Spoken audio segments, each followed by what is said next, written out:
Greetings everybody, thanks for joining me once again. It's good to be with you, and we're continuing thinking through or considering, using my word for the year, which is consider. And there's lots of things to consider, and one of the things that the Bible tells us to consider is the ravens. In Luke 12:24 says, consider the ravens.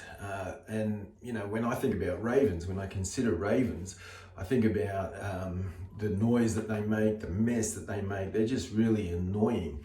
And yet God says that they don't sow or reap, but they don't have barns or storehouses, but God feeds them. And the whole sense is that God wants us not to be worrying about how He is going to provide for us, because He will, because we are way more valuable to God than the ravens are.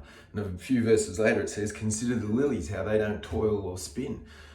We don't have to be concerned about how we're going to look, because God will provide for us. And in the context of not worrying, I think it seems to me that in this day and age at the moment, post-pandemic and with more and more restrictions being lifted, which is awesome, but there's a lot of latent ambient anxiety and worry around that we actually need to be, we need to consider, what are we actually worrying about?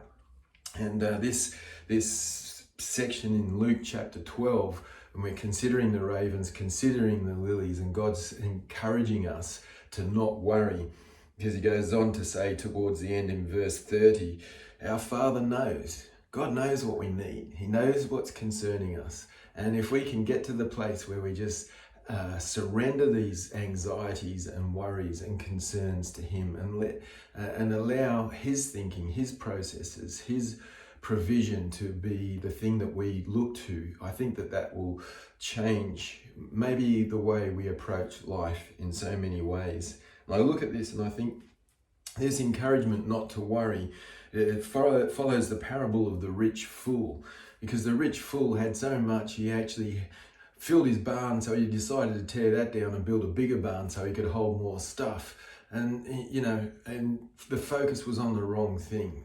But for you and I, when we focus on God, we find that anxiety and that worry starts to lift off us, because we have a different godly perspective. So maybe consider the raven, the most annoying bird around, that squawks and makes noise and mess and everything else. Or consider the lilies that just kind of float on water.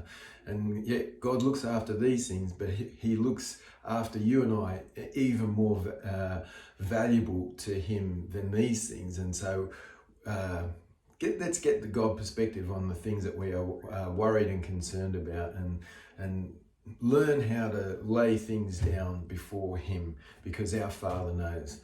God bless you. I hope that this week you'll find that maybe some worry and anxiety that you've been carried gets lifted off you, and that we can consider how God values us and provides for us. God bless you. Have a great week. See you soon.